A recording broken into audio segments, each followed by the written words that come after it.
Pronto, valendo. Então tá bom. O representante do Rose Digital, quem é? Eu, Luiz Felipe, de Jesus Tá bem. Silva. Fique à vontade, Luiz. Ok. Aqui. Compartilhar. Tudo bem. Bom dia, nós somos do Instituto Federal de São José dos Campos, estamos no terceiro ano em automação industrial, e nosso grupo é composto por mim, Nicole, Luiz Felipe, Matheus, Maria Clara e Vitória, que não está presente hoje. E nosso projeto é o projeto Rose Digital. O que seria? Nosso projeto, de forma geral, é para o controle de pessoas que irão comer na hora do almoço e tem como objetivo automatizar esse processo, ajudando os servidores e diminuindo a espera dos estudantes. Como surgiu esse nome? O projeto Rose Digital recebeu esse nome em homenagem a uma das nossas servidoras do campus, que é a tia Rose, e que ela era responsável pelo controle do almoço no Instituto. O processo. Nós iremos usar o ESP32 com o módulo de Wi-Fi integrado. Um LED RGB que indica as respostas do sistema. Se der verde, ele pode almoçar. Se der vermelho, ele não pode. E azul, ele vai ficar a todo momento. Vamos usar também um carregamento via USB, para não precisar ficar ligado diretamente na tomada. A programação do ESP nos permite coletar as digitais de todo mundo que almoça na instituição e deixá-las armazenadas para a gente poder usar posteriormente. Quando um aluno ou um servidor for almoçar, ele vai aproximar a digital dele no sensor e um LED mostrará se ele vai poder ou não comer naquele momento. Aí, como o Matheus disse, esse LED ele vai mostrar as respostas do sistema. Então, quando ele estiver em operação, quando o sistema estiver em operação, ele vai ficar azul. Quando a pessoa colocar a digital, ela for reconhecida pelo sistema e a pessoa estiver liberada para comer naquele momento, o LED acenderá verde. E se por algum outro motivo, ou se a pessoa não pode comer no momento, ou se ela já comeu alguma vez, o LED se acende vermelho. Uma das vantagens do nosso projeto é porque, assim, anteriormente, aqui no nosso instituto, o controle do almoço é feito a partir de listas de papel, em que as pessoas que vão almoçar, elas precisam assinar antes de comer. Então, esse projeto visa economizar o tempo dos alunos, ajudar os servidores e diminuir a quantidade de papel que vai ser produzida por dia no instituto e melhorar as evidências da escola, facilitando a vida de todos que estudam ou trabalham aqui. Como resultados e conclusão, a gente pode citar que a parte física do projeto já está funcionando, o circuito ele já está em funcionamento, o ESP ele já consegue reconhecer as digitais que estão cadastradas e já consegue enviar a resposta para o LED. E para um futuro a gente quer também fazer uma integração com o aplicativo, para que os servidores eles consigam ter esse acesso e também para que no final do dia eles recebam um relatório de quais pessoas almoçaram, quais pessoas não, e os horários em que cada uma delas almoçou. Esse é o nosso projeto. Muito obrigado pela atenção. Aqui.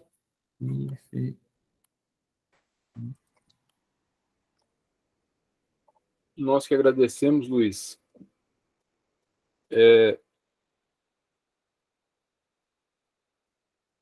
O próximo trabalho, prototipagem de um micro-ondas por comando de voz para deficientes visuais. Está presente? Sim. Tá bem. Fiquem à vontade quando quiserem começar, tá bem? Ok.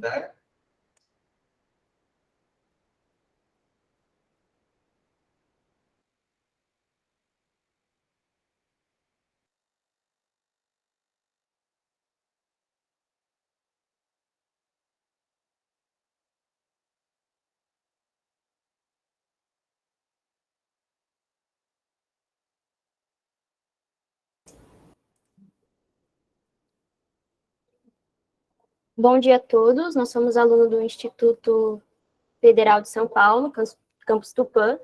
Nós somos alunos do terceiro Eletrônica e o nosso trabalho é sobre a prototipagem de um micro-ondas controlado por comando de voz para deficientes visuais. O nosso grupo é composto por mim, Stephanie, pelo João Victor, Laura e Vinícius. O nosso orientador é o Ruiberto Júnior e o nosso orientador é o Davi Fernando Lopes Vieira Zenerato. Bom, contextualizando um pouco o tema do nosso trabalho, atualmente é possível notar que as pessoas possuem uma certa dependência em eletrodoméstico, visto que eles são equipamentos que auxiliam e simplificam as tarefas do dia a dia. No entanto, quando pensamos nos deficientes visuais, é possível observar que os eletrodomésticos não são acessíveis para eles, o que dificulta a autonomia e independência deles dentro da sua própria residência. Visto isso, nós pensamos na importância de adaptar um eletrodoméstico para os deficientes visuais, no caso micro-ondas, e com isso a gente buscou desenvolver o protótipo para facilitar a interação entre o deficiente visual e o micro-ondas. O nosso trabalho tem como objetivo construir um sistema de comando de voz a partir de um microcontrolador ESP32 em conjunto com o aplicativo de reconhecimento de voz e facilitar assim a interação entre o deficiente visual e o micro-ondas. Os materiais utilizados para o desenvolvimento do trabalho foram o micro-ondas, o ESP32, o módulo CELE, aplicativo desenvolvido na plataforma Meet App Inventor e um celular. O micro-ondas foi utilizado como base para o desenvolvimento do trabalho. Antes de iniciarmos a trabalhar com as partes de controle do micro-ondas, foram desligados todos os componentes possivelmente perigosos, que incluíam o capacitor de alta tensão, o transformador e o magnetron. Após essas partes desligadas, foi feito o mapeamento do teclado de membrana do micro-ondas para sabermos os conjuntos de contatos que correspondem aos números e os comandos no painel. Com os contatos identificados, foram soldados fios nos terminais nas respectivas posições da PCB. Posteriormente, buscamos uma forma de enviar comandos de voz para o ESP32, que foi escolhido como nosso microcontrolador principal. Como solução, nós desenvolvemos um aplicativo na plataforma Meet App Inventor, que utiliza o reconhecimento de voz da Google.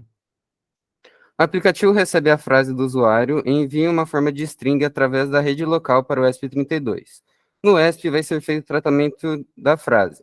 Primeiramente, vai ser identificado se a pessoa falou algum dos comandos programados ou um valor de tempo. Se for tempo, o programa vai verificar se a pessoa falou a palavra minutos e ou segundos, em seguida passar por um algoritmo que vai identificar os valores referentes ao tempo falado. Com o comando ou o tempo identificados, vão ser acionados conjuntos de relés que estão ligados nos fios soldados no painel e com o comando interligados entre si. Seu acionamento vai seguir as duplas de contatos identificados no início do trabalho, assim fazendo o acionamento do micro-ondas. Como resultado das discussões, nós notamos que é possível projetar um sistema de reconhecimento de voz em um micro-ondas. Desse modo, utilizando a comunicação entre o aplicativo de reconhecimento de voz e o microcontrolador ESP32 via internet. Assim, aprimoramos a interação do deficiente visual com o micro-ondas. A seguir, vamos passar um vídeo do funcionamento. 1 minuto e 45 segundos.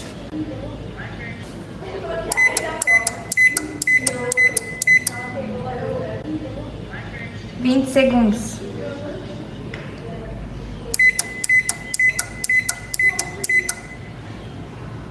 Iniciar.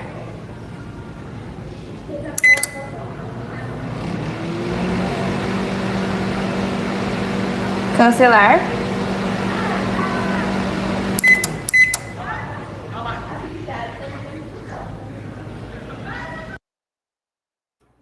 Por fim, como conclusão, com a realização do projeto, nós conseguimos aprimorar a interação entre o deficiente visual, o micro-ondas, por meio de um aplicativo com reconhecimento da voz da Google, em conjunto com o ESP e os módulos relés. A seguir, as referências.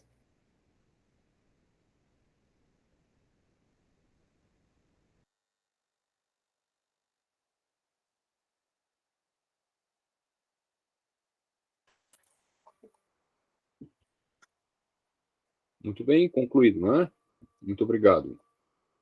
Vamos passar para o terceiro trabalho, motor a combustão do hidrogênio por eletrólise da água. Estão presentes?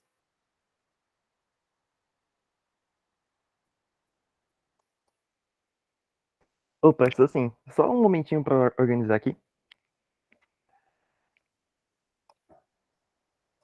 Podemos também, na verdade, acho que eu pulei um trabalho, né? O controle Eu era o quarto, né? tá. Então, o controle de automatização de sistema de ventilação via Wi-Fi está presente? Está sim. Pode ser vocês, então? Pode sim, claro. Então, tá bom. Pode começar quando quiser. Bem?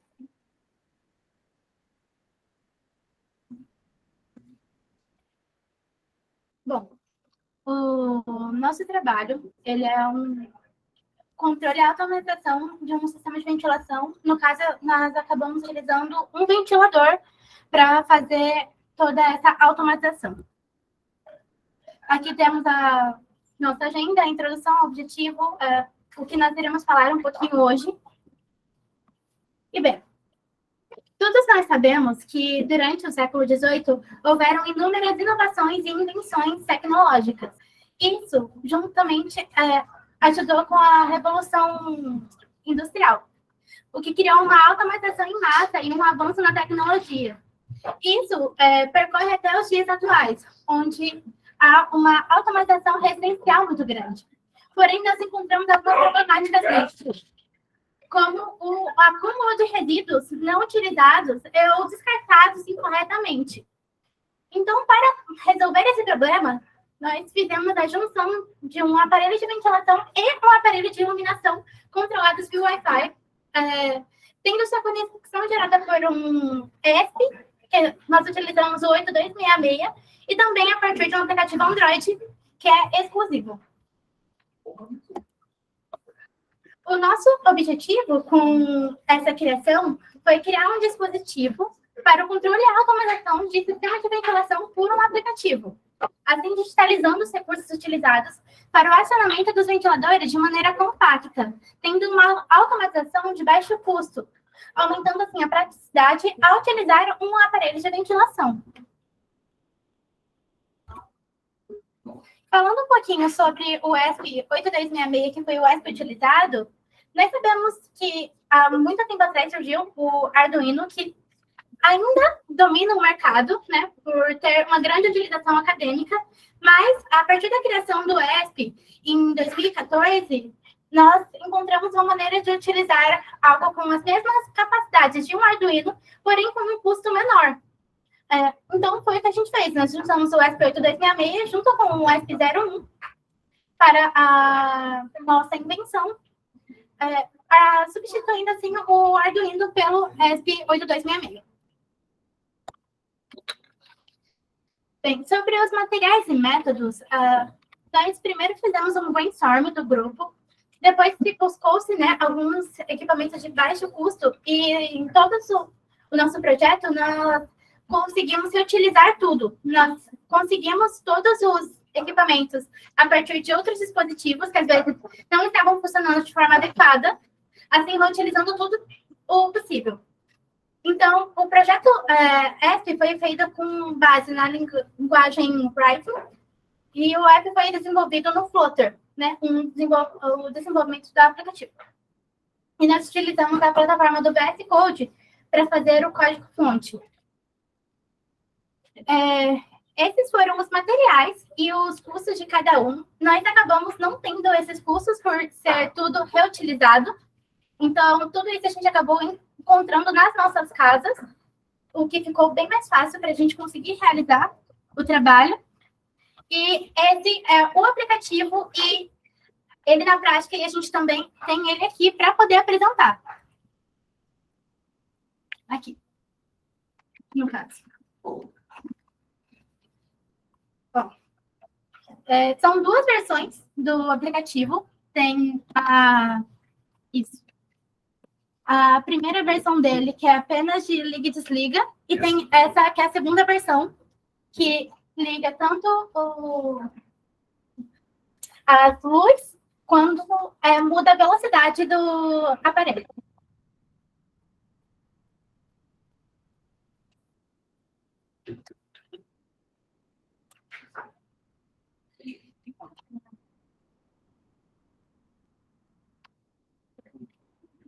Essa já é a segunda versão do projeto. A primeira versão, ela era apenas de liga e desliga.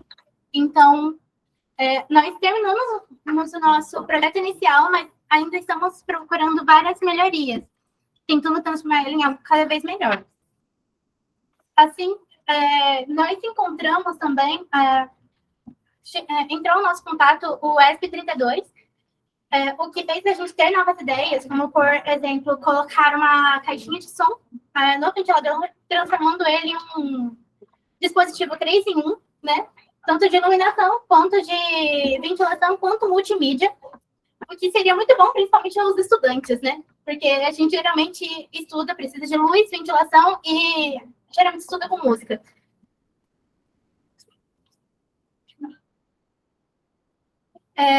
Eu não sei se eu cheguei a falar, mas nós somos estudantes do técnico de terceiro ano de automação industrial do campus Hortolândia, e essas foram as nossas referências.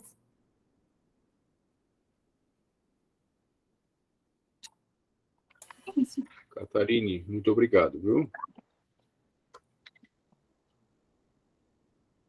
Parabéns. Agora sim, né? O quarto trabalho, motor a combustão do hidrogênio por eletrólise da água.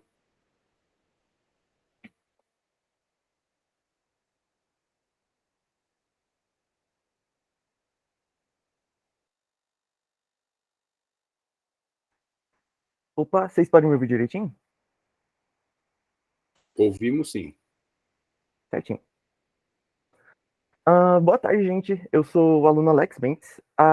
Eu e meu grupo, composto por o Felipe Amorim e o Gabriel Queiroz também, vamos criar um projeto meio que consiste na criação de um reator de hidrogênio por eletrólise alcalina da água.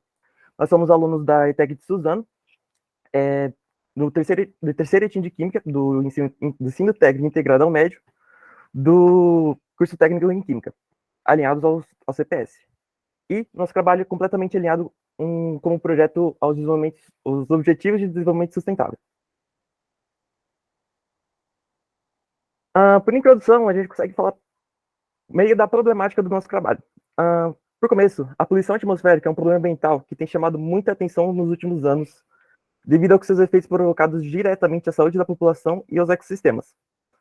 Das fontes emissoras de gases poluentes presentes nos centros urbanos, dentre as mais preocupantes, encontram-se os veículos de combustão interna, que mesmo quando possuem uma tecnologia de redução de emissões de gases poluentes, eles ainda têm uma elevada contribuição para o aumento da poluição, sem contar do seu alto custo. Dessa forma, criou-se o Acordo de Paris, cujo objetivo é uma estabilização da temperatura média global e que se existe um alcance do equilíbrio entre as emissões e remoções da atmosfera dos gases de efeito de estufa, que são conhecidos como GEE. Para aumentar o aumento da temperatura, para manter o aumento da temperatura abaixo de 2 graus, é preciso que esse equilíbrio seja atingido em cerca de meio século. Portanto, os setores energéticos e transporte industrial, principais responsáveis pelas emissões globais do GE, necessariamente serão transformados nesse período com a substituição de fontes e processos atuais por alternativas de baixo carbono.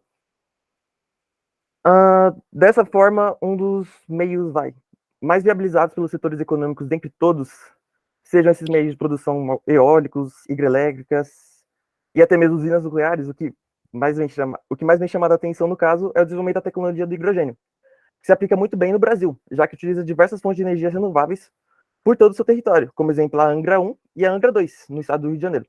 E até mesmo a Itaipu, que faz uma bionacional que faz fronteira com o Paraguai. Portanto, o desenvolvimento da tecnologia da economia do hidrogênio certamente contribuirá para a utilização mais eficiente dessas fontes energéticas, além de possibilitar uma participação importante no mercado mundial de equipamentos e serviços relacionados às energias renováveis do hidrogênio.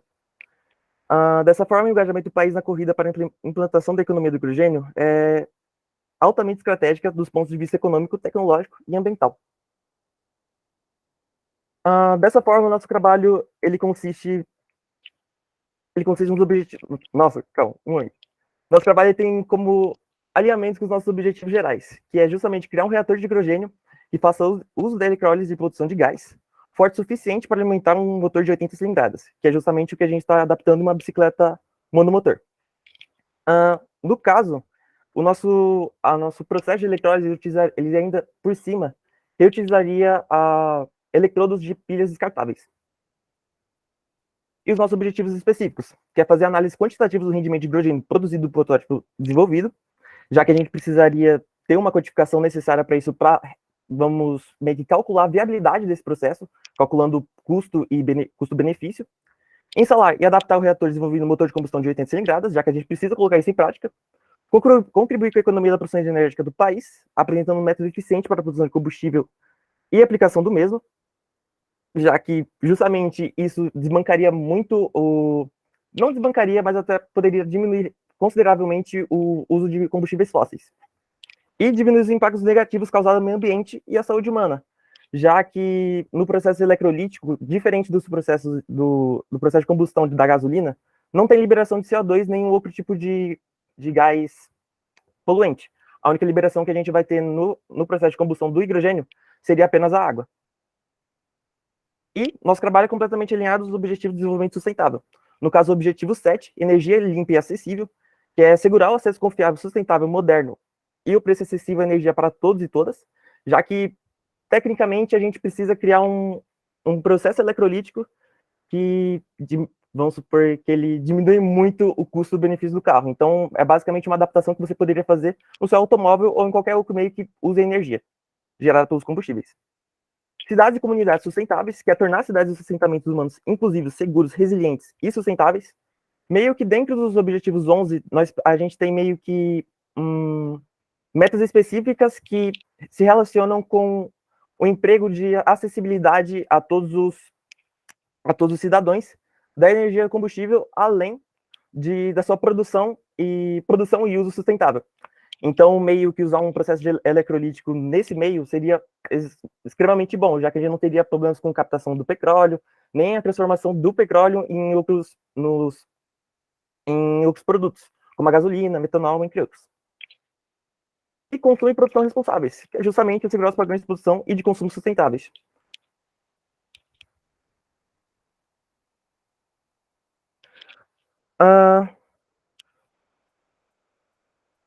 Dessa forma, a gente consegue dizer que o nosso projeto ele é muito alinhado com a eletroquímica, que justamente é um processo que a gente pode dividir em duas fases, sejam elas as pilhas, que são sistemas eletroquímicos que transformam energia química em energia elétrica por meio das reações de oxidação espontâneas. E dentro da química, as pilhas são conhecidas como células galvânicas ou volaicas, que são sistemas capazes de produzir corrente elétrica por meio de reação de oxidação. Se eu não me engano, o processo de pilha foi desenvolvido em 1799 por Alessandro Volta, quando ele estava fazendo meio que um experimento com um outro amigo dele, com uma rã morta. Basicamente, ele ligava dois metais condutores, uma em uma ponta do músculo da rã e outra no outro ponto, e criava uma diferença de potencial que fazia o músculo se contrair. Dessa análise que eles fizeram, meio que eles pensaram em diversas outras coisas, só que Alessandro Volta acabou colocando o dedinho dele no meio e meio que acabou aprofundando os estudos relacionados com as pilhas. E os processos de eletrólise, que é um processo físico-químico que utiliza a energia elétrica de uma fonte qualquer, como a própria pilha ou a bateria, para forçar a ocorrência de uma reação química de produção e substâncias simples, ou compostas que não podem ser encontradas na natureza ou que não são encontradas em grande quantidade. Aqui no nosso caso, a gente teria a produção do próprio hidrogênio.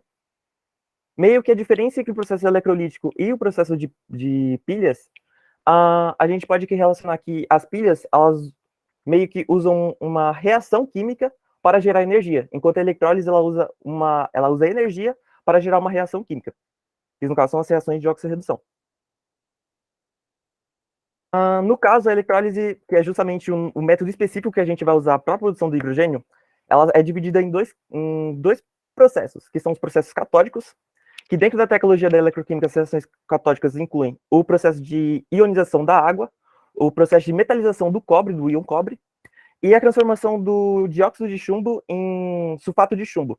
Justamente eles usam esse processo em várias empresas, metalúrgicas, siderúrgicas, que é até mesmo em áreas de galvanização de metais, justamente para a proteção deles. E também os processos anódicos, que na tecnologia da eletroquímica, as reações anódicas incluem o processo de formação de oxigênio a partir da eletrização da água e a formação de gás cloro. No caso, meio é um tanto quanto específico, mas para a gente meio que diferenciar o o que será produzido com diferentes substâncias que a gente vai colocar na nossa eletrólise, a gente meio que tem uma facilidade de descarga crescente que acontece entre a hidroxila e o hidrogênio da ionização da água, por causa que no meio a eletrólise ela é aquosa, então o meio se torna líquido. Experimentalmente, verificou-se que a eletrólise aquosa, onde a disputa de cátions e ânions com cruz íons de H2, existe uma descarga que segue a seguinte ordem de prioridade. No caso, tudo que está para a esquerda tem uma facilidade de descarga menor do que está para a direita.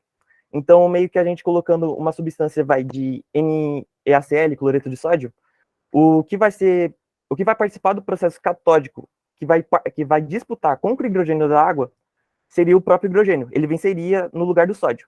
Enquanto na hidroxila, o que venceria seria o cloro, já que ele é um ânion não oxigenado que está do lado direito da hidroxila. Então, ele tem uma facilidade de descarga muito maior. São meio que prioridades que a gente usa para saber exatamente qual produto a gente precisaria usar no nosso sistema eletrolítico para acabar formando o gás hidrogênio e o oxigênio. No caso, a gente tem até que meio que uma problemática, já que a eletrólise aquosa do NaCl, como vocês podem ver na reação global, cloreto de sódio mais água, formaria hidróxido de sódio com o hidrogênio e o gás cloro.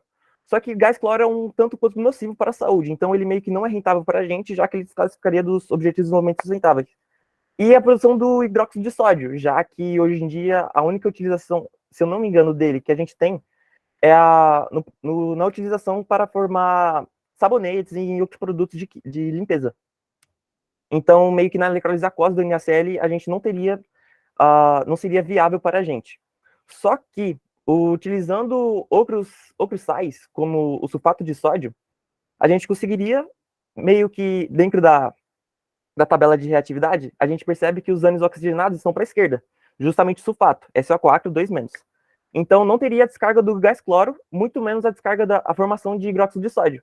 Então, a única coisa que formaria ali no meio realmente seria o hidrogênio, que a gente formaria um processo para captação desse gás, e o oxigênio, que justamente por ser a gente vai usar como um processo de combustão, o oxigênio já está alinhado, então é só formar tudo por uma única via. E, por fim, sobre o próprio hidrogênio, ele tem a mais alta energia por unidade de peso comparativamente com qualquer outro combustível. Uma vez que o hidrogênio é o elemento mais leve e não tem o peso do átomo do carbono. Deixa eu ver. Tá, o hidrogênio molecular, no caso, existe naturalmente na forma de 2 átomos, cada um composto por um próton e um elétron de hidrogênio, ligados pelo compartilhamento dos elétrons, que no caso seriam as ligações covalentes. Quando queimado com oxigênio puro, os únicos produtos provenientes dessa combustão seriam o calor e a água, como o que eu tinha citado anteriormente. Porém, em aplicações práticas no cotidiano, o ar atmosférico nunca estará em concentrações puras de oxigênio. Portanto, quando o H2 é queimado com ar, constituído por cerca de 68% de nitrogênio, alguns óxidos de nitrogênio são formados, porém quantidades significantes, se comparados com a quantidade de poluentes atmosféricos liberados na combustíveis fósseis. E, além disso, ele possui uma quantidade de energia liberada da queima de 1 grama, cerca de 2,6 vezes mais que a gasolina. Meio que na termodinâmica, a nomenclatura que a gente usa para... Não é nomenclatura, mas a sigla que a gente usa é o kJ por grama. No caso, a gasolina, se eu não me engano, na queima de 1 grama de gasolina, a gente tem cerca de 50 kJ por grama que são liberados de energia. Enquanto no próprio hidrogênio, a gente teria uma produção de 153 kJ por grama. Então, ele é 3 vezes mais potente. Tá certo que ele tem uma densidade menor, um volume menor, ele tem uma densidade muito menor e um volume muito maior, que acabaria entrando em conflito na viabilidade dele em substituição da gasolina. Porém, a queima de 1 grama dele libera uma energia tão grande que meio que essas características do hidrogênio se tornam irrelevantes. Meio que ele substitui a mesma quantidade de queima calórica em relação à gasolina. E, por fim, a metodologia que a gente vem aplicando no último ano. Eu não sei se eu acabei dizendo isso, mas o nosso projeto ele é um trabalho de conclusão do nosso curso. Então, meio que a gente está na reta final para aplicar esse processo. Ele ainda não é... A gente já fez alguns ensaios, alguns testes. Realmente funciona. Só que com o processo na aplicação dele em um veículo, a gente ainda não conseguiu aplicar isso por questão de tempo e uma longa pesquisa. Então, na nossa metodologia, a gente consiste na construção de um processo eletrolítico que utiliza eletrodos de pilhas comuns, viabilizando, então, seu descarte e uma reutilização para esses materiais. Na escola, a gente fez meio que uma arrecadação de pilhas, a gente fez meio que um sorteiozinho, e a gente acabou conseguido 50 pilhas, mais ou menos, que a gente vai usar no nosso processo. E já construímos uma célula eletrolítica, só que muito improvisada, como vocês podem ver pela imagem, que a gente conseguiu verificar a produção dos gases. Aqui, no caso, a gente tinha usado o NaCl, que vai ter a formação do gás cloro e do hidrogênio. E, por fim, quando a gente tinha feito essa eletrólise, a gente meio que fez um processo muito improvisado mesmo, para fazer a captação do gás e fazer uma análise qualitativa dele. Meio que por hidrogênio ser muito volátil, apenas a gente já aproximar uma pequena fonte de calor dele, ele já entraria em queima. Aqui no caso, como vocês podem ver, acabou queimando com uma queima extremamente violenta e rápida. E as nossas considerações finais, como eu já venho comentando, meio que o nosso processo ainda não está terminado, mas ele vai ser finalizado e a gente já consegue comprovar que ele meio que realmente funciona. Então, por mais que não tenha substituição dele, a gente conseguiria meio que diminuir muito a utilização dos veículos com a utilização da gasolina. Então, meio que é um processo de economia do seu carro. E, por fim, é isso. Se alguém tiver alguma dúvida, só comentar. Obrigado. Obrigado, Alex. Vamos passar para o próximo trabalho. Reprodução de esteira industrial que opera junto a um braço robótico. Quem apresenta?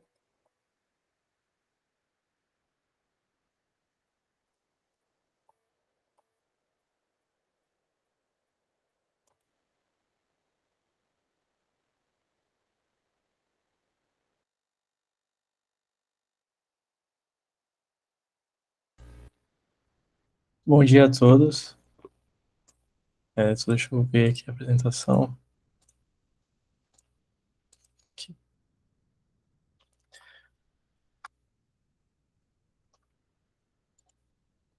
Bom dia a todos, meu nome é Abner, estou aqui representando o grupo de reprodução de esteira industrial, que opera junto com um braço robótico. Sou aluno do Instituto Federal de São Paulo, campus Guarulhos, e meu grupo é composto por mim, pela Ana Beatriz, pelo Heitor de Souza, pelo Nathan de Moraes e pelo Pedro Henrique Quintino. Nosso orientador é o professor Cat Rosberg. Aqui na sala também tem o Heitor Lima, ele é de outro grupo, para apresentar outro projeto, mas ele também é do mesmo projeto. Então, caso tenha alguma dúvida ou alguma pergunta depois, ele também pode estar me ajudando nas respostas. Agora, para estar introduzindo o nosso projeto, para introduzir quem está ouvindo, eu, juntamente com o meu grupo, a gente criou esse modelo de braço robótico que opera junto com uma esteira e fizemos esse projeto pensando no modelo de indústria 4.0 e como que a gente podia aperfeiçoar os processos que já existem na indústria, além de exemplificar alguns processos da indústria, uma vez que com esse modelo criado a gente pode estudar e propor soluções de melhoria do mesmo, né? Então, a gente pode ver qual é o ponto que pode ser aprimorado no transporte da carga até o braço, os movimentos do braço, como que ele pode ser melhor estudado, né? Até porque a gente começa pelo menor grau de liberdade pelo maior grau de liberdade até o menor grau, né? Então, a gente vai estudando mais ou menos como funcionam os movimentos e aprimorando o mesmo. O nosso objetivo com esse projeto de esteira que opera junto com o braço robótico, como eu disse anteriormente, foi criar um modelo de menor escala para exemplificar o processo industrial, que aí fica mais fácil para estudo e entendimento do processo. Uma vez que, inclusive, durante a pandemia, a gente não teve a oportunidade de visitar uma planta industrial, e essa foi uma das formas que encontramos de representar em uma sala de aula como que funciona o processo fabril. E aí, agora na imagem, vocês podem ver mais ou menos como que é o braço visto de lado, e na frente ali a esteira. O braço, ele funciona com 4 servomotores, e ele foi todo construído em acrílico. Agora, falando um pouquinho dos materiais e métodos, a gente construiu primeiramente o braço totalmente em MDF, mas aí, devido a alguns mau usos, a gente viu que o MDF era mais fácil de quebrar também, e ele acabou quebrando, e a gente trocou o material para o acrílico. Então, todo o braço do robô, atualmente, ele é feito em acrílico. A gente utilizou como microcontrolador um Arduino Uno, além de alguns componentes elétricos, né, como eletrônicos, como LEDs, resistores, relés e alguns outros. Os métodos que a gente utilizou para construção são bem semelhantes aos que a gente encontra na indústria. O braço robótico, a gente encontrou um modelo na internet, que a gente usou e aprimorou em alguns aspectos para utilização. Já a esteira, que é essa aí que está na imagem, A gente não encontrou na internet, a gente construiu ela totalmente do zero, fazendo a impressão em uma impressora de corte a laser, e a gente fez a construção dela. Então, a esteira foi completamente feita do zero, o braço a gente encontrou um modelo na internet, só foi aperfeiçoando em algumas partes. Com relação aos resultados, o projeto ele ainda está em fase de teste, a gente conseguiu colocar o braço para funcionar individualmente e a esteira para funcionar individualmente. Mas quando a gente está colocando os dois para conversar, ainda está tendo alguns problemas. A gente está aperfeiçoando isso ainda. Então, ele se encontra em teste, mas a esteira está funcionando completamente. Então, se você coloca uma peça no começo da esteira, ela vai se mover, vai ter um sensor que vai detectar, e ela vai parar justamente na posição que o braço tem que pegar. Só que falta essa comunicação com o braço. E o braço, por sua vez, ele funciona, ele consegue pegar a carga e colocar em um outro ponto que a gente pode definir. Mas os dois juntos não estão conversando ainda, a gente está aperfeiçoando esse ponto. E esse projeto, ele pode ser utilizado para estudo tanto em nível médio, técnico ou superior, porque ele consegue embarcar todas as questões que são necessárias ser vistas tanto em curso, por exemplo, de engenharia de controle e automação, ou no curso técnico de mecatrônica, que é o meu caso. E além disso, ele é um projeto open source. Então você pode estar modificando ele, colocando da forma que você melhor preferir e necessitar de estudo. Então, por exemplo, em vez de ser um braço que vai selecionar, que vai pegar todas as peças que vêm e colocar em uma posição X, você pode colocar um braço, por exemplo, que vai pegar somente a metais ou metais. Um braço que vai selecionar por cor, por peso. Tudo isso você consegue estar modificando. Como é um projeto de código aberto, é muito mais tranquilo de você estar fazendo as alterações. E, concluindo, né, o projeto ele está em andamento ainda, não foi concluído, mas ambos os integrantes do grupo se sentem um resultado muito satisfatório, porque o projeto possibilitou que a gente aperfeiçoasse vários aspectos, tanto acadêmicos quanto de conhecimentos interdisciplinares que a gente obteve durante o desenvolvimento do projeto. Obrigado pela atenção de todos. Caso tenha alguma dúvida, só perguntar no momento que for permitido.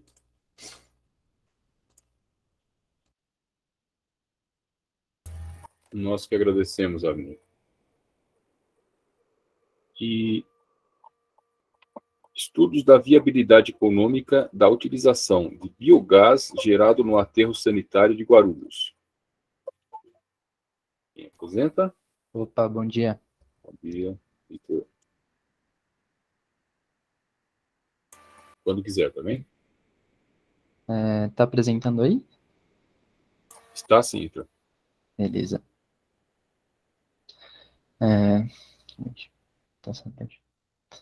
Primeiramente, bom dia, né? Eu me chamo Heitor de Souza Lima, eu sou estudante do Instituto Federal de São Paulo, do campus Guarulhos, e eu participo de uma bolsa de pesquisa em que eu estou juntamente com o meu orientador, professor Dr. João Alves Pacheco, desenvolvendo o estudo da viabilidade econômica da utilização do biogás gerado no aterro sanitário de Guarulhos. Eu espero que todos compreendam a apresentação, e vamos lá. Partindo para a introdução, para dar uma contextualização, assim, para que a gente possa entender melhor do que se trata o estudo, é importante que a gente destaque algumas perguntas, sendo elas a primeira. Afinal, o que é o biogás? O biogás ele é basicamente uma mistura gasosa, composta principalmente de gás metano e dióxido de carbono, né? Existem alguns outros gases que compõem o biogás, mas esses dois são os principais. Como que o biogás é gerado? Ele é produzido através da decomposição biológica de matéria orgânica na ausência de oxigênio. Ou seja, é o que acontece em diversos aterros sanitários, por exemplo. Alex, desculpe, quem está apresentando é Heitor, né? Isso. Heitor, os seus slides não estão se movimentando para a gente aqui. Dá uma verificada, por favor. Aí, eu acho que por aí é mais fácil, tá bom? Ok, só um segundo, João. Peraí que eu vou mudar. Heitor, só para dar uma dica, se quiser, clique em F5 que a sua apresentação ela vai ficar em tela cheia. Beleza, peraí. Será que se eu apresentar a tela inteira fica melhor para vocês?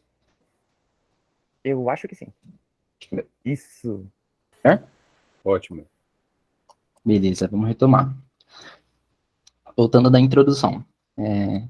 a gente contextualizar o que seria o biogás, né? Retomando, o biogás é basicamente uma mistura gasosa, ela é composta de metano e gás carbônico, né? Ele contém também alguns outros gases, mas esses dois primeiros são os principais. E ele é produzido através, basicamente, da decomposição biológica de matéria orgânica, na ausência de oxigênio, claro, né? E é basicamente o que acontece em aterros sanitários. Aqui eu exemplifiquei como o aterro de Guarulhos, que é o foco do estudo. O biogás ele pode facilmente ser utilizado a partir de biodigestores, por exemplo.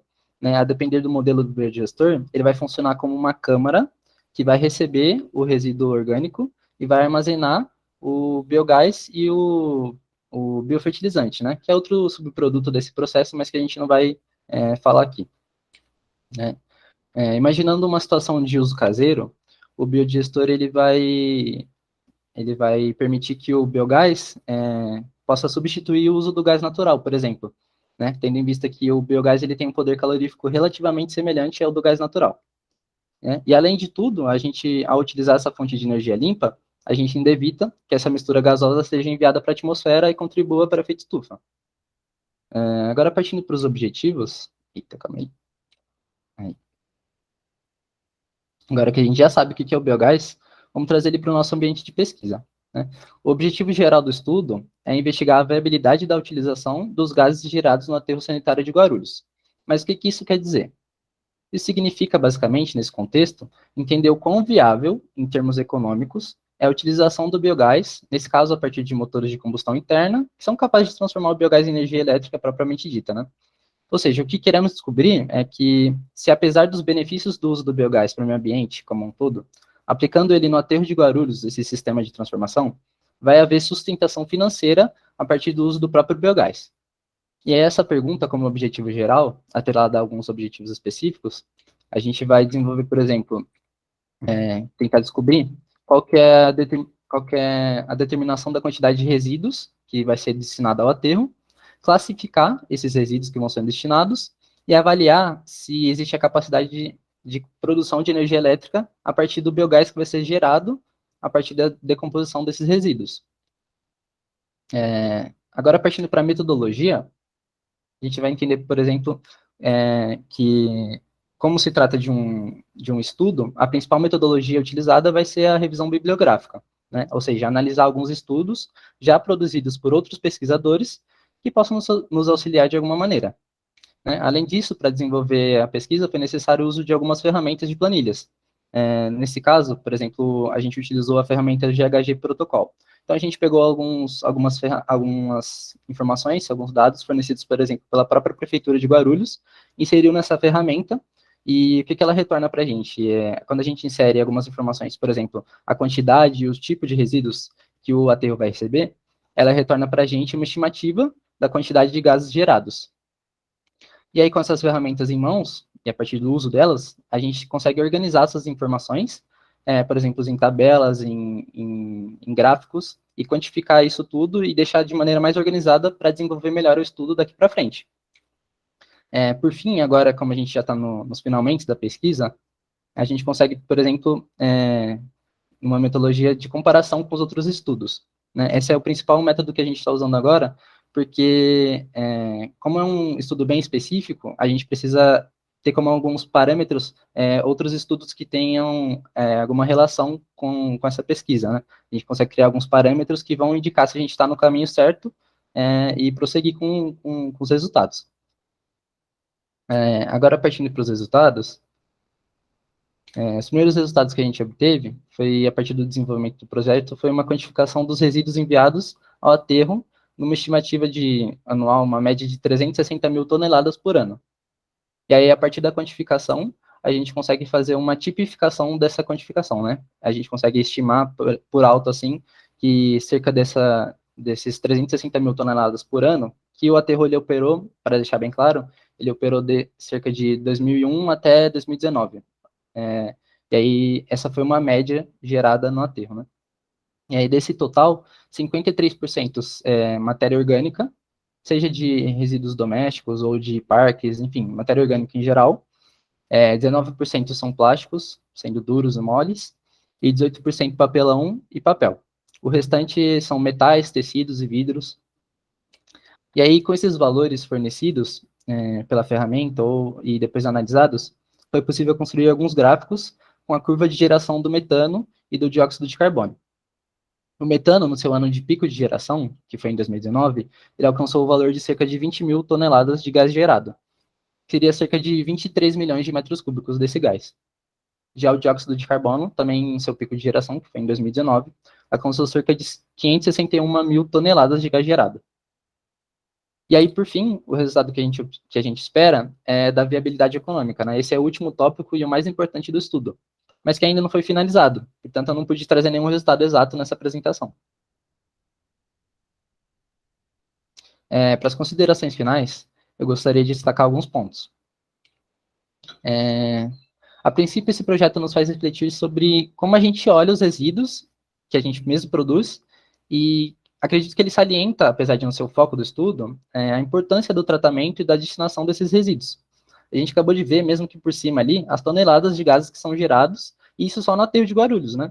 Então é um ponto a se destacar. E, em seguida, a importância das pesquisas em busca do desenvolvimento. Apoiado ao primeiro tópico, eu acho que o pouco que eu falei sobre o assunto nessa apresentação já mostra como a gente pode aproveitar e tratar esses recursos, né? Acredito que esse tipo de pesquisa, esse tipo de projeto, ele só evidencia ainda mais como áreas de estudo como essa são importantes para o desenvolvimento da nossa sociedade. Agora, finalizando e mostrando as referências para vocês, acho que se eu fosse colocar todas as referências, talvez não coubesse no slide, e mesmo que coubesse, né, do estudo inteiro, ia ficar, acho que, muito poluído, né? Então, eu decidi destacar 3 principais arquivos com que a gente se apoiou para o estudo, que foram esses 3 que eu vou deixar aí na tela, deixar um tempinho para, talvez, quem queira dar uma pesquisada. Eles são estudos bem parecidos com o que a gente está desenvolvendo.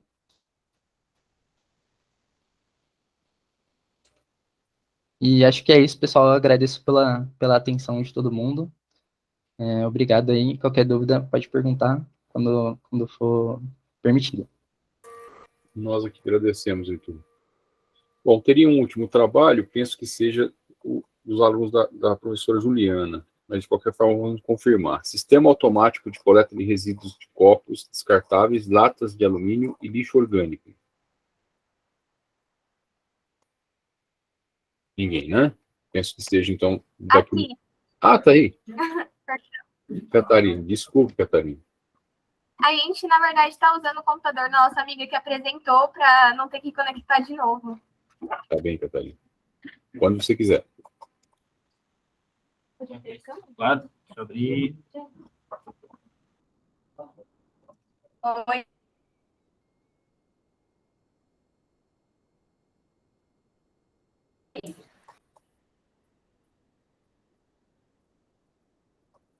Vemos vocês, Catarina. A imagem está congelando um pouquinho. Fala alguma coisa que a gente escuta direitinho.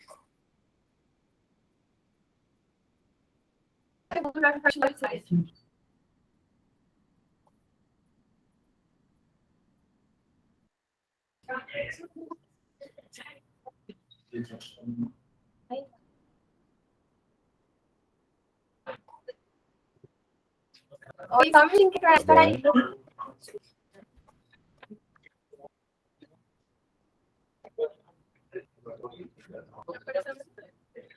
Sei também, Maria.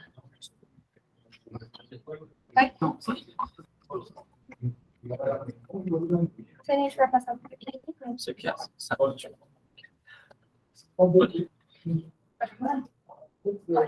Bom, gente, primeiramente, bom dia. Meu nome é Raíssa Guiar. Eu sou o Leonardo. Eu sou a Ana Beatriz. Nós somos alunos do 3º ano de Automação Industrial do Instituto Federal Campus Hortolândia. Hoje a gente vai falar um pouquinho do nosso projeto, que é Sistema Automático de Coleta de Resíduos. E esse projeto tem como orientador Ricardo Leite e co-orientador o João Lucas. Bom, eu vou começar dando uma contextualizada no assunto. Desde os anos de 1990, que a questão dos resíduos sólidos vem ganhando cada vez mais visibilidade e vem se tornando uma preocupação ambiental. Isso ocorre pela demora que esses materiais têm em se decompor na natureza, principalmente o plástico. Entretanto, são materiais que são recicláveis, como os metais são 100% recicláveis, e que ajudam na sua sustentabilidade. Além disso, temos os resíduos orgânicos, que podem facilmente ser utilizados como adubo. Bom, como o Leonardo acabou de falar, esses materiais que podem ser reciclados de novo ou compostados, no caso do orgânico, eles acabam por ser de extrema importância, uma vez que eles auxiliam na redução de gastos das empresas, já que as empresas elas não têm que ir mais atrás de uma matéria-prima nova para realizar esses produtos, já que eles têm ali por conta da reciclagem. Outro fator importante da coleta e da reciclagem é que a partir da separação desses resíduos, a gente tem que se tornar uma fonte de renda para muitas famílias que começaram a recolher esses resíduos e vender eles. Bom, e no caso dos resíduos orgânicos, eles eram antes destinados à alimentação de animais, coisas do tipo. Porém, atualmente, com a grande produção desse tipo de resíduos sólidos, fez necessária a criação de uma nova saída para lidar com esses resíduos. E essa saída é a reciclagem do material.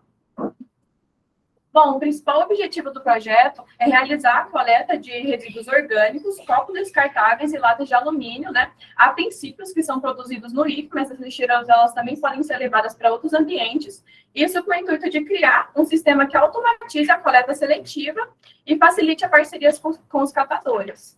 E para automatizar essa coleta seletiva é indispensável o trabalho com a IoT, que é a Internet das Coisas, onde basicamente vários dispositivos vão estar conectados através da internet, vão se comunicar através da internet, e como no nosso trabalho, onde assim que as lixeiras estiverem cheias, os sensores vão detectar isso, e será mandada uma mensagem automática aos catadores para que esses possam vir e retirar os resíduos.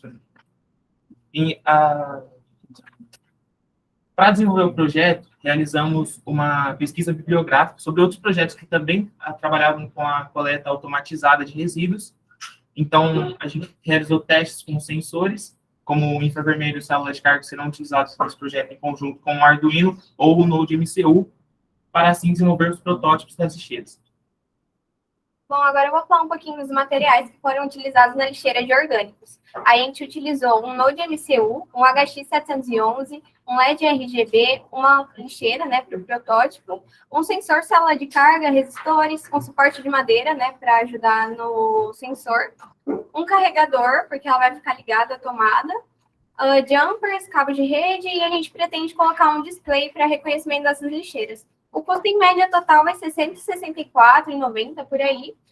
Tem alguns materiais que estão sem valor por conta que a gente conseguiu da escola mesmo, então a gente acabou não colocando esses valores aqui. Para a lixeira de lixos orgânicos, a gente optou usar o sensor célula de carga, já que os materiais orgânicos eles têm um volume, às vezes, muito diferente um do outro, né?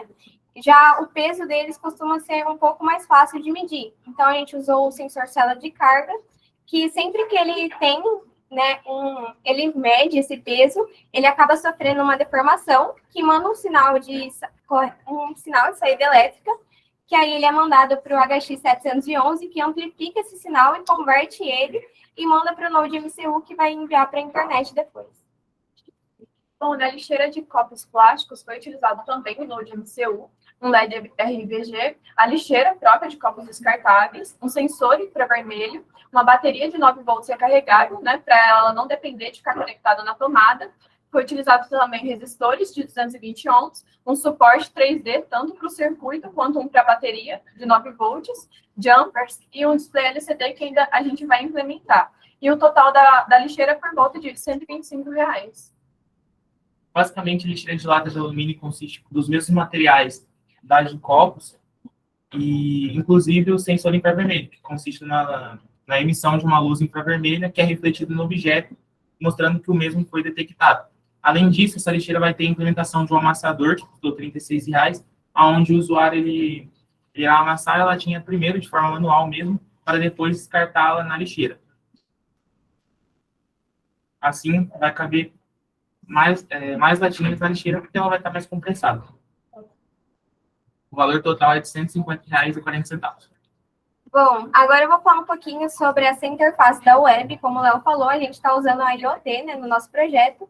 E, basicamente, para fazer essa interface da web, a gente optou por usar um Node MCU, o ESP8266, né? E a gente teve que pegar as configurações de rede da escola, como o IP e essas coisas, e conectar esse Node a essa rede, né? E aí a gente entrou no site do Embarcados, que eles já tinham meio que uma plataforma da web pronta para isso, já que eles já trabalhavam com estudos, né, desse sensor antes. E aí a gente basicamente alterou os códigos de internet e adicionou, né, implementou sobre os códigos das nossas lixeiras. E a gente também fez as alterações da página da web em si, para eles conseguirem ver, averiguar, né, a quantidade de lixo que tem em cada lixeira. Bom, agora eu vou apresentar um pouquinho do nosso projeto, mostrando por imagem, e daqui a pouco a gente vai mostrar o funcionamento de cada um. A gente tem essa lixeira cinza, que seria a lixeira de orgânicos. A lixeira azul vai ser a de latinhas, e a de copos descartáveis está bem ao lado. Na próxima imagem, a gente pode ver aqui que é a interface já da web. Ela manda, né, o horário e os valores, e também o dia, para os catadores conseguirem ter acesso a essas informações, e também formula um gráfico.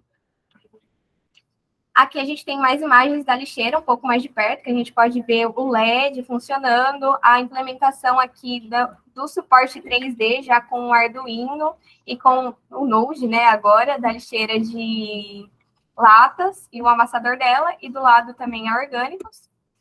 E aqui, como o Leonardo falou mais no início do projeto a gente estava usando um Arduino Mega.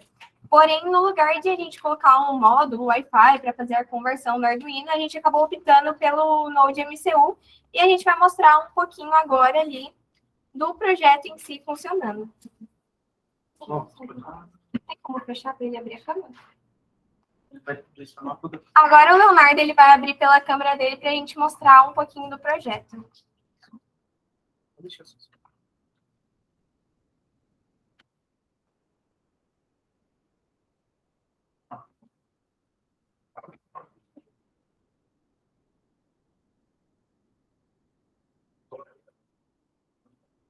Bom, pessoal. Pode ir. Bom, pessoal, essa aqui é a lixeira de latinhas. Baixa um pouco.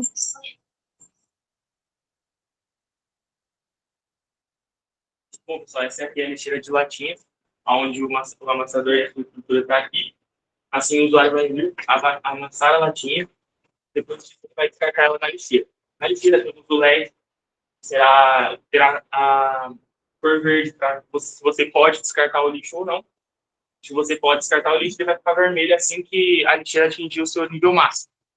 Aqui dentro tem todo esse do Arduino e a caixinha em 3D que foi desenvolvida para que aqui ficasse o Arduino e todas as configurações do sensor. Então, assim que o sensor detectar que a lixeira está no nível máximo, o LED ficará em vermelho, mostrando que você não pode mais descartar o lixo. Basicamente, essa é a de latinhas.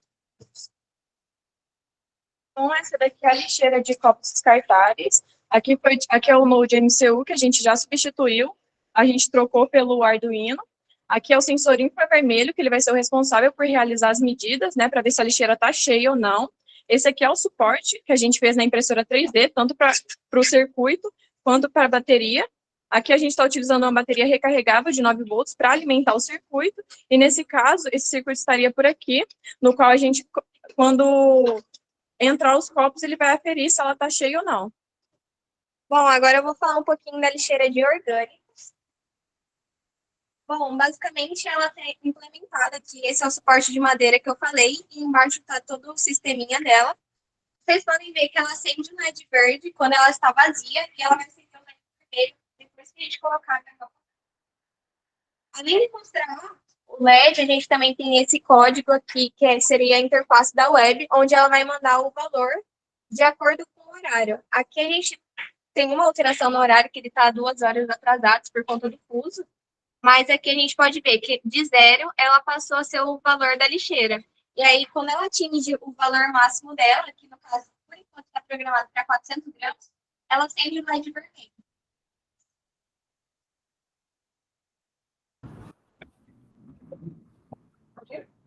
Bom, gente, um dos principais benefícios, além de sistematizar a coleta seletiva e facilitar a parceria com os catadores, é que esse projeto ele também poderá ser utilizado como um método de estudo aqui no Instituto Federal, já que os alunos poderão usar o projeto como exemplo, replicar a lixeira ou produzir outros projetos com base no projeto das lixeiras de resíduos sólidos. E como consideração final desse projeto, a gente obteve um bom resultado do funcionamento das 3 lixeiras, Porém, a gente ainda está em fase de desenvolvimento da lixeira de latinhas, que no caso seria a implementação do Node MCU, porque ela ainda está com Arduino. Mas é só isso, porque por enquanto a gente teve um bom funcionamento.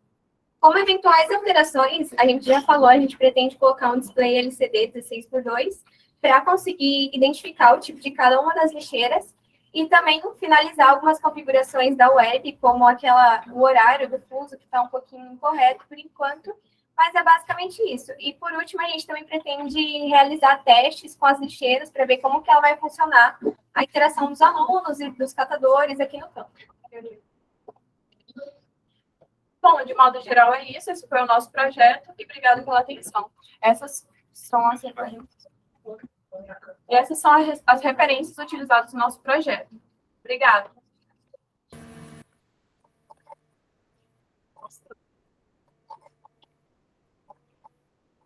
Nós que agradecemos as apresentações, eu acho que agora está finalizado, né? E eu vou passar, então, a palavra aos avaliadores, caso eles queiram fazer alguma observação, fazer alguma pergunta. E Ulisses e Alana, fiquem à vontade. Faz pergunta para todos e depois todos respondem ou fazendo individualmente? Como vocês acharem melhor, Ulisses. Eu não sei, porque para cada grupo tem pelo menos uma pergunta. Então pode ser individualmente, né? Porque acho que fica mais fácil para eles se organizarem também, não é isso?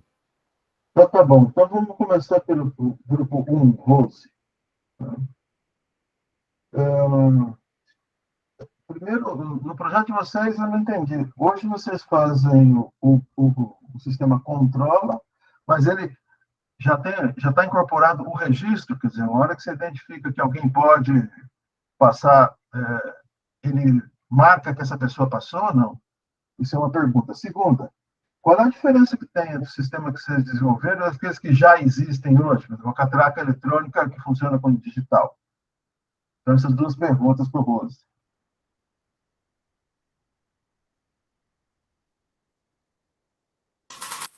Bom, respondendo a primeira pergunta, ele já reconhece os digitais que já estão incorporados no banco de dados, mas ele ainda não tem essa associação para fazer o relatório, né? Para falar se você está dentro do horário ou não. E a segunda pergunta, qual é a diferença? É porque a nossa ideia é ser algo mais compacto para que possa ser feito de uma forma mais que gaste menos dinheiro. De uma forma mais portátil, que gaste menos dinheiro e que seja de fácil manuseio do que a instalação de uma catraca no nosso refeitório. Perfeito, obrigado. Acho que eu posso fazer já o desse grupo. O que você acha, Ulisses? E aí a gente finaliza esse primeiro grupo. Então, só parabéns pela apresentação de vocês, e acho que o que você comentou agora que seria a minha pergunta. Qual que foi o custo, qual que é o custo avaliado desse projeto, do desenvolvimento do projeto de vocês?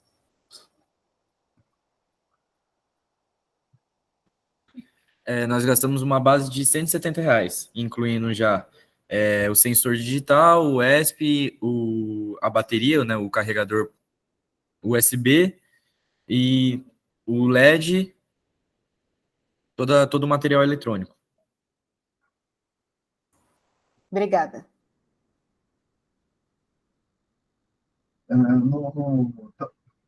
Alguém mais vai perguntar para eles? Então, para outro grupo, que vem em seguida, que é o do micro-ondas, interessante projeto, gostei, parabéns. Porém, eu não entendi. Vocês falaram que fizeram referência sobre a questão do Google como usado para reconhecimento de voz. Então, isso significa que o equipamento tem que estar em permanente conexão com a internet, então usar o Google para fazer esse reconhecimento? Ou vocês têm um banco de vozes já e um sistema embarcado para fazer esse reconhecimento? Eu não entendi isso aí. A gente utiliza o banco de dados de reconhecimento de voz do Google implementado no aplicativo que a gente desenvolveu. Para fazer esse reconhecimento. Não é um IoT, né? Oi, pode repetir? Não é um IoT, quer dizer, uma internet das coisas. Quer dizer, que você tem esse sistema integrado com a internet para fazer esse reconhecimento. Ele próprio faz sozinho toda a função. Isso. Ah, tá. Obrigado. Por nada. Para esse grupo, eu não tenho nenhuma pergunta. Eu gostei bastante do trabalho, da apresentação de vocês. Parabéns. Não fiquei com nenhuma dúvida, não. Muito obrigado. Agora é o sistema de ventilação, né? Em seguida. Esse sistema que vocês fizeram, eu gostei, achei bem legalzinho. Aí, isso é aplicável para ar-condicionado também, ou vocês não chegaram a avaliar essa possibilidade?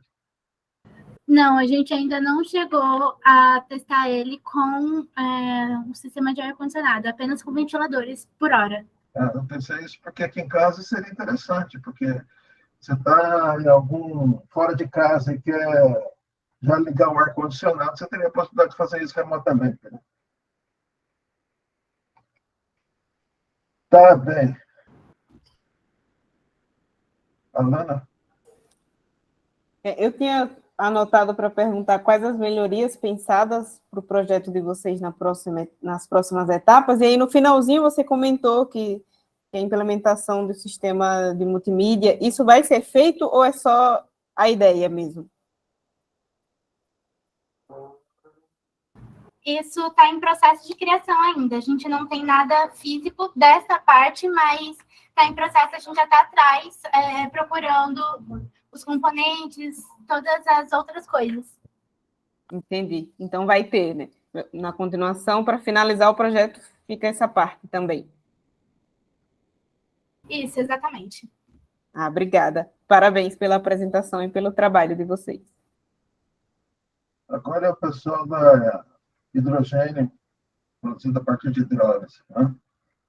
Primeiro, quem é o orientador de vocês? Eu não vi a referência de quem é que está acompanhando vocês. Peço perdão, eu devo ter esquecido. É o César Tatari.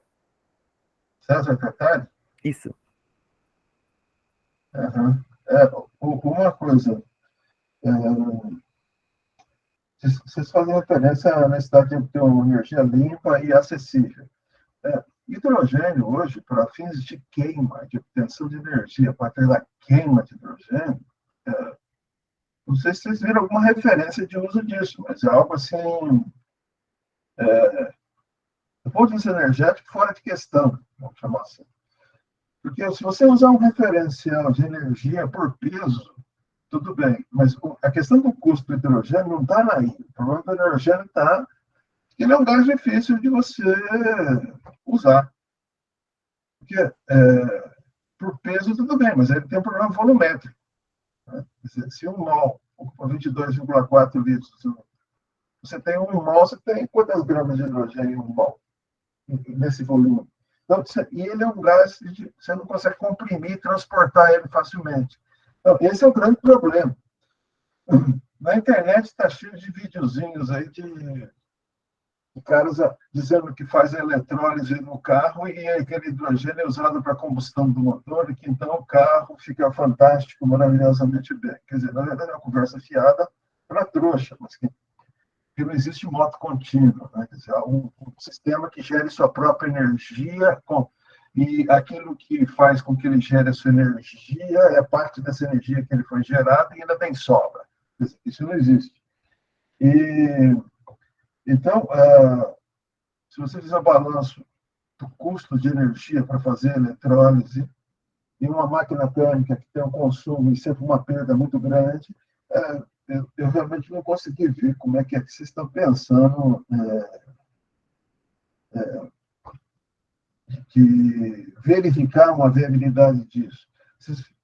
Porque em referencial bibliográfico, esse tipo de coisa, eu acho que não deve ter algum trabalho científico que tenha abordado essa coisa de uma forma que aponte para alguma possibilidade de uso. Né? Porque sempre a obtenção de hidrogênio por eletrólise custa energia, e se você vai obter energia a partir da queima desse hidrogênio obtido, o seu déficit é muito grande. E você precisaria fazer eletrólise e queimar imediatamente. Você não tem como armazenar e transportar esse hidrogênio. É o mesmo problema que a gente tem com metano hoje. Quando você tem metano, você tem associado com o petróleo, ele é uma fonte de energia.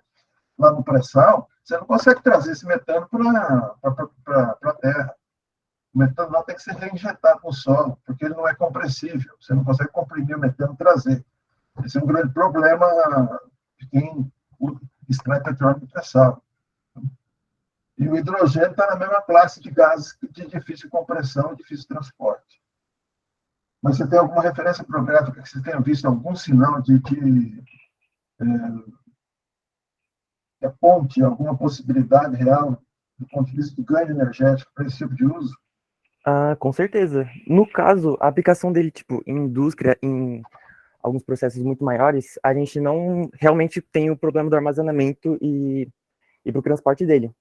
Por causa que é em grande escala e principalmente, como o senhor tinha dito, o hidrogênio ele tem um grande problema que ele tem um grande volume para uma densidade muito pequena. Então, meio que armazenar isso em escalas maiores e industriais fica realmente inviável. Só que no caso, na aplicação dele em automóveis, é válido, justamente por causa que a gente não tem esse processo de armazenamento e transporte, meio que ele realmente funciona como um reator que é embutido no carro. Então, a própria produção dele e o transporte dele vai acontecer ali de uma hora para outra dentro do carro. No caso, quanto à queima dele, ele, por mais que tenha esse volume muito grande, eu tenho um vídeo aqui, se vocês quiserem eu posso mostrar. A produção, tipo, a gente produziu cerca de... a gente não chegou a calcular isso, mas é que a gente fez em casa. Mas a gente produziu em mais ou menos 10, 20 segundos com a própria tensão da bateria do carro, que ela é recarregável pelo próprio alternador do carro. Tem todo o sistema. Deixa eu ver se eu consigo repetir isso aqui. Tem todo o sistema do carro para alimentação de energia, para ele meio que entrar nesse ciclo de energia infinito, no caso que o senhor estava comentando. Meio que a bateria do carro, ela não descarrega durante o uso do veículo, justamente por causa do alternador dele. Então, isso já é uma tecnologia que existe para meio que ficar a própria energia mecânica do veículo acabar recarregando a bateria. No caso, a eletrólise que a gente fez, ela estava ligada diretamente no polo positivo e no polo negativo da bateria, e estava sendo feita a geração do hidrogênio com cloreto de sódio. Eu não sei se você cheguei a comentar nisso durante a apresentação, só que a gente vai acabar usando o sulfato de sódio por causa que ele não vai ter geração nem do gás cloro, nem do NaOH, do hidróxido de sódio. Então, meio que a única coisa que a gente vai acabar realmente produzindo ali naquela eletrólise é o próprio hidrogênio em si, e o oxigênio. Que direto a gente vai injetar ele dentro do carburador, que por causa do carburador em si, ele tem o processo que ele puxa ar e ele abre uma válvula para extinguir gasolina dentro dos cabeçotes. Então, meio que, ao invés de ele puxar ar, ele vai estar acabando puxando o hidrogênio, por causa que a gente vai cortar a entrada de ar dele e vai colocar o que acontece entrando na eletrólise direto. Então, meio que acaba, assim, sendo um processo... eu não diria, por causa que eu não diria que a gente acaba conseguindo substituir totalmente fazendo esse tipo de adaptação, só que, em si, a economia do carro pode, sim, gerar, tipo, até 50% dele.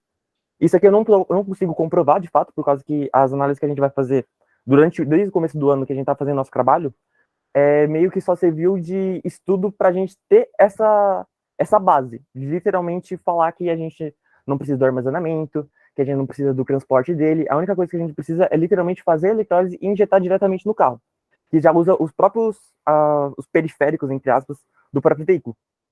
Então, agora, meio que... Diga. Considera o seguinte, qualquer motor a explosão, ele tem uma eficiência que chega no máximo, assim, 60% da energia que ele recebe em termos de combustível de energia teórica, ele converte em energia mecânica ou elétrica. Quando você faz a eletrólise da água, você converte ela em H2 mais O2, você tá, como você disse, você está usando a energia da bateria que é alimentada pelo alternador. Só que o alternador, ele consome energia do motor, energia mecânica do motor, para gerar energia elétrica que vai alimentar a bateria e carregar a bateria. Então, veja que você está botando hidrogênio para gerar energia no alternador, que veio da energia mecânica de uma máquina que tem baixa eficiência, para gerar energia, e você usa 100% dessa energia para gerar H2 mais O2, e esse H2O2 é queimado numa máquina que tem 60% de eficiência de energia no máximo. Então, na verdade, você está fazendo um ciclo onde você tem uma perda líquida de 40% de energia em cada volta que ela dá no sistema. Isso é absolutamente inviável, não existe milagre. Isso, no caso, não se aplica, senhor. Desculpa, Ulisses, né? Isso não se aplica por causa que, meio que, o consumo que a própria eletrólise vai gerar é como se fosse uma lâmpada de LED do próprio carro. Então, meio que a bateria, a gente não vai acabar consumindo totalmente essa energia. Então, eu entendi que você não vai consumir tudo. Só estou dizendo que faça as contas direito. Você está jogando energia fora. Faça as contas direito. Quanto que você consegue de energia na queima do H2 mais O2 e quanto isso resulta em termos de energia gerada pelo alternador? Você vai ver que você tem uma perda mínima de 40%.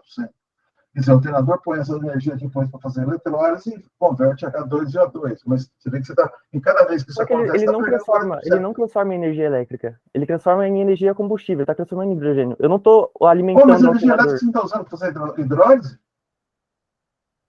Oi? Pode repetir? Você não está usando energia ozônica para separar água em hidrogênio e oxigênio? Sim, aí o hidrogênio vai direto pro cabeçote. Ele vai ser consumido. Ele vai direto, mas você não usou essa energia para fazer essa separação? Essa energia vai para o cabeçote. O cabeçote gira, o alternador é que gera essa energia elétrica, certo?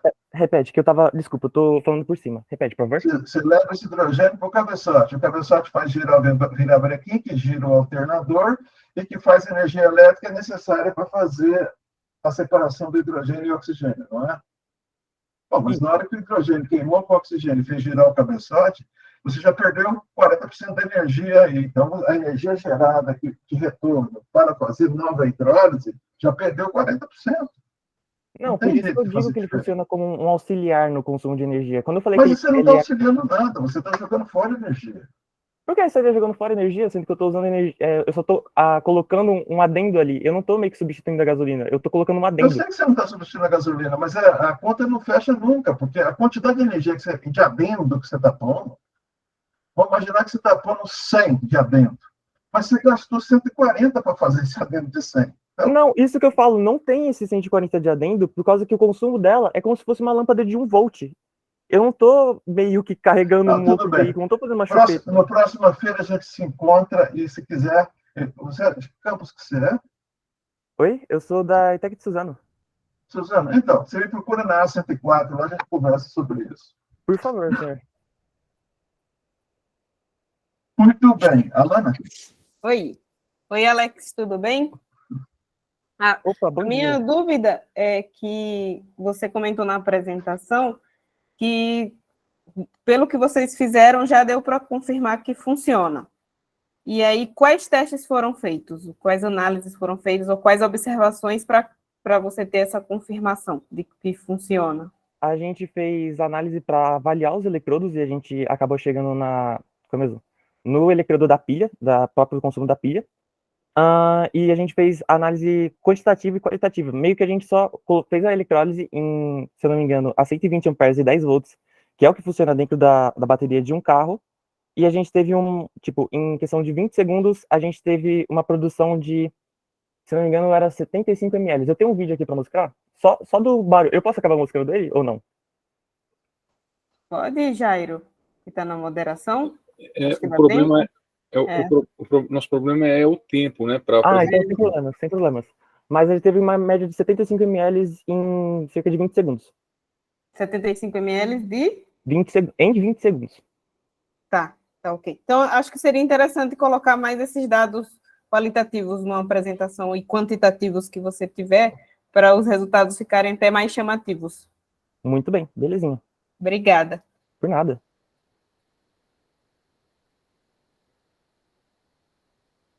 Pronto, Ulisses. Muito bem. Próximo é o esteira industrial com baixa robótica, né? Baixa robótica. Uma pergunta só. Eu não entendi direito. Quando a esteira está funcionando e tem um objeto, ele é detectado, ela tem que parar para que o braço pegue ou tem uma sincronia de maneira que o braço já apanha com a esteira em movimento?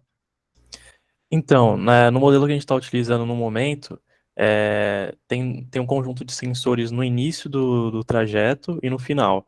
E aí, quando o sensor detecta que tem um objeto ali, ele desliga o motor e aí possibilita que o braço robótico pegue, porque pegar em movimento exigiria uma precisão nos movimentos muito maior do que com a esteira parada, e a gente preferiu trabalhar com a esteira parada. Perfeito. É isso. É isso. Bom dia, Abner. Para o seu grupo também não tem um questionamento, só parabenizar pelo trabalho. Eu vi que algo fica bem didático mesmo para a sua área, o trabalho de vocês. Então, parabéns. Ok, muito obrigado. Bom dia também. Você de viabilidade de biogás em aterro sanitário, né? Bom, primeiro que o gás, chamado biogás, tem mais ou menos 40% de CO2 e 60% de CH4. Né?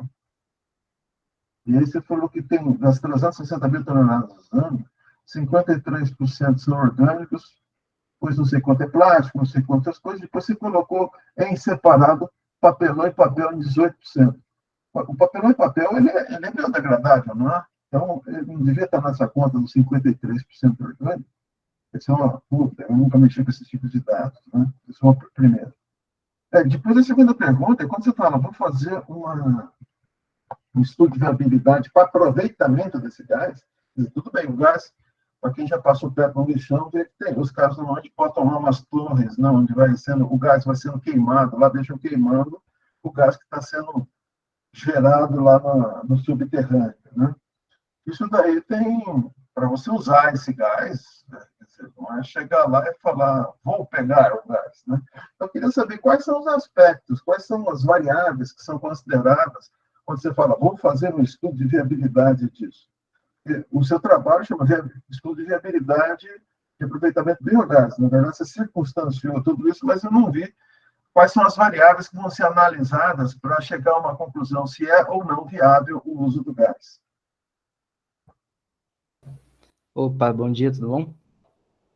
Então, a primeira pergunta, eu classifiquei a quantidade de material conforme um gráfico feito pela prefeitura, né?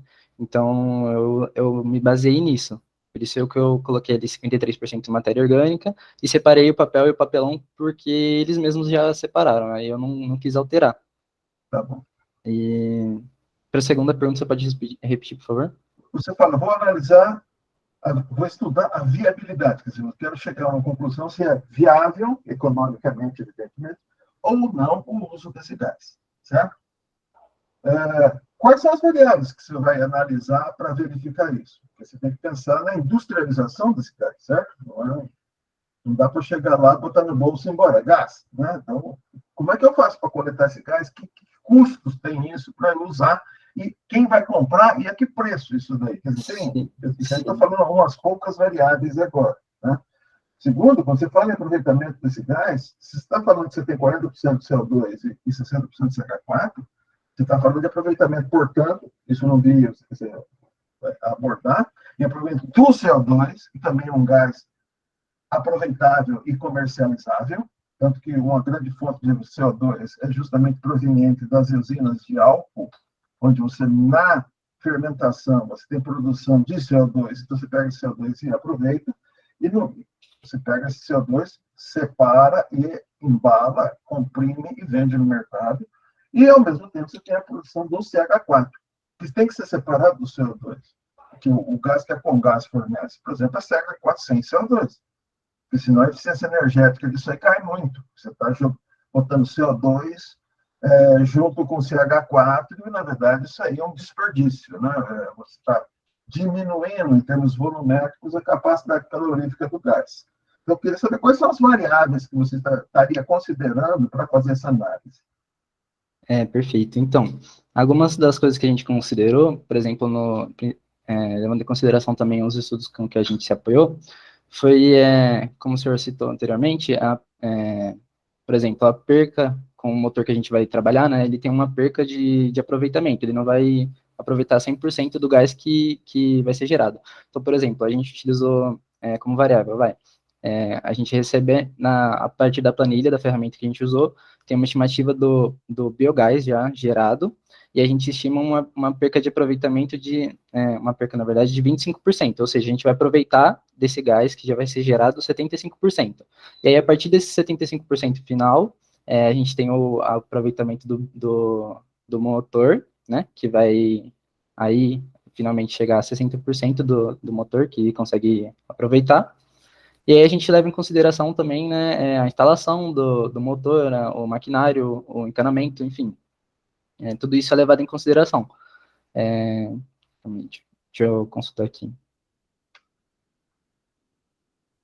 O senhor falou do CO2 também, né? Então, a gente também levou em consideração sobre a possibilidade de venda de crédito de carbono. Só que esse não é o foco principal do estudo, então a gente está focando mais no metano em si, né? Então, a gente está agora, nesse processo, a gente está vendo a possibilidade de venda de energia elétrica, né? Os possíveis compradores e como isso é realizado, como é comprado, qual o preço que se paga por essa energia, né? E para finalmente descobrir se esse biogás gerado, no final, a venda de energia elétrica que vai ser gerado com esse biogás, ela vai pagar a compra desse maquinário e vai suprir os gastos do instalador, do comprador. Acho que é Quer dizer isso. que no momento você só verificou, na verdade, não a viabilidade econômica, mas a viabilidade energética de usar em motor a explosão. Isso. A gente está na parte econômica agora. Não, só para saber, porque porque o título do trabalho, o resumo do trabalho que se apresentou lá, ele dava uma ideia um pouco mais ampla do que isso que se apresentou. Por isso, né? Certo. Você falou utilizar produção de gás, geração de gases, tabelas, produção, recuperação e conversão dos gases em energia elétrica propriamente dita. Então, você deu um panorama grandão do trabalho, mas é por isso que eu fiz essa pergunta. Mas sim. cadê os dados que espelham aquilo que está no resumo? Né? Por isso daí. Então, tá bom, para mim a pergunta era isso. Oi, Heitor, bom dia.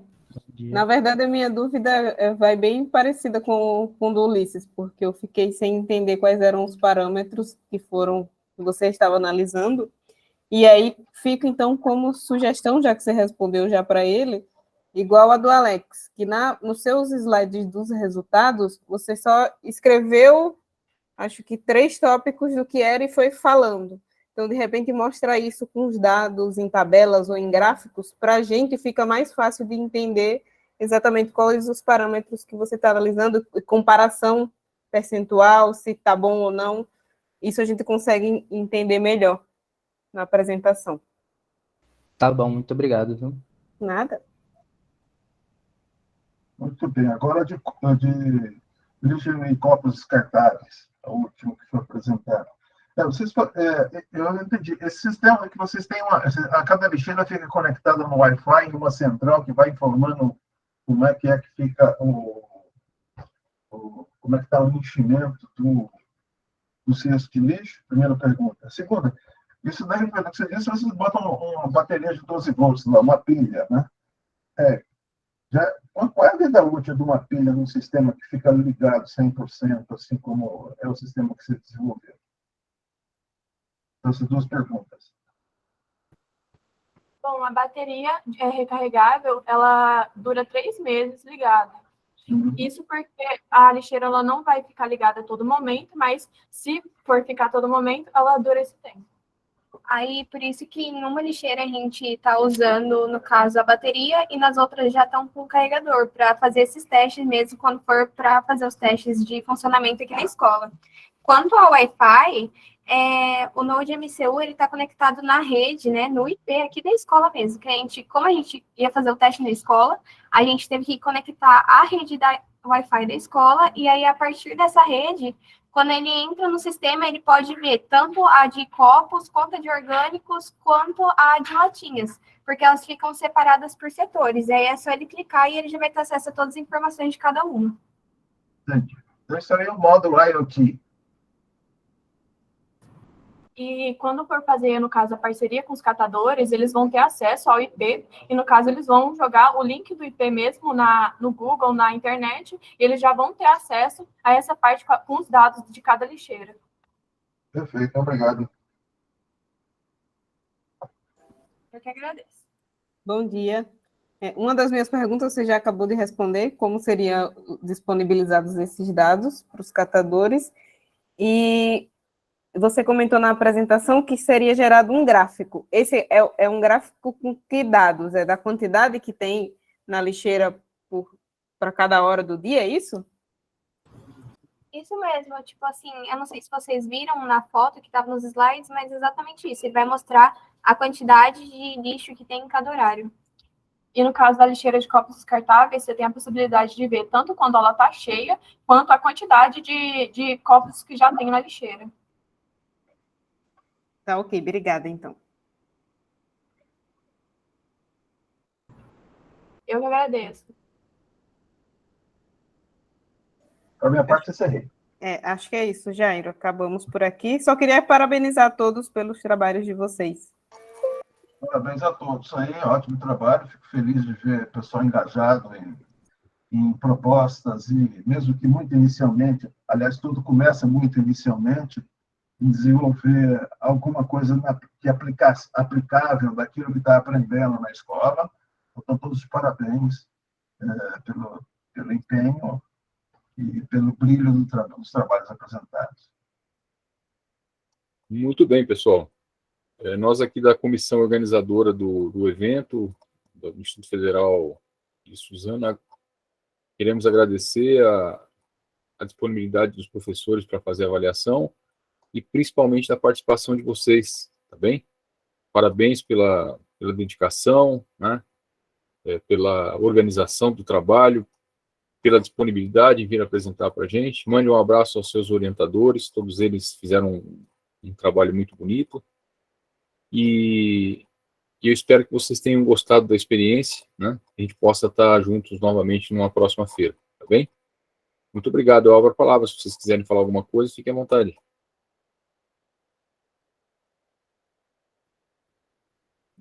Tá bom?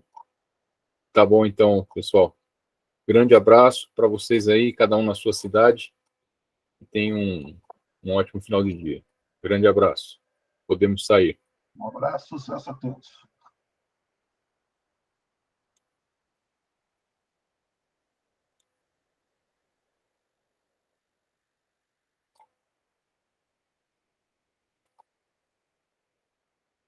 Paulo, você está por aí?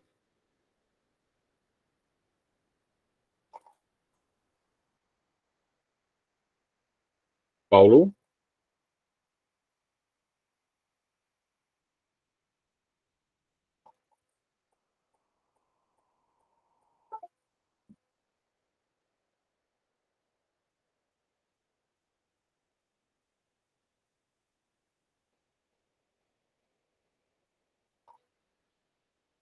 Paulo, por algum motivo, eu não estou conseguindo ter controle sobre a gravação, não está parando. Assim como não começou, agora não para também.